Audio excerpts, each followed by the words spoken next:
Every adult can vote. According to the Constitution, you have to be 18 and above, and past that, you can vote. 100% of Americans that are 18 and above can vote. The only thing we ask you to do is please get registered. That way we can make sure you didn't vote five times or nobody voted for you. Just voter integrity.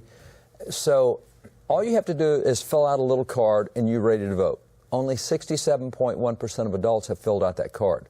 So right off the bat, 1 out of 3 Americans says, I don't care what happens to America, I'm not going to be part of it. That's bad stewardship. That you've already given away your responsibilities. So we're 67.1% of adults that are registered, that can vote.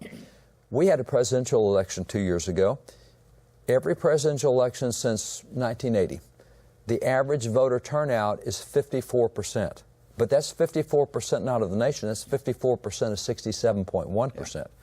So you're talking half of 67.1%, and you're roughly about 36% of adults vote in a presidential election. It only takes half of that to win the election.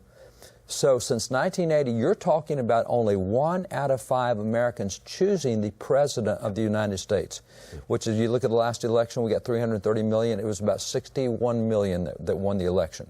So you're talking 1 out of 5 Americans chooses the winning candidate. Now, you come into this election right now, it drops from 54% of Americans voting to 39% voting.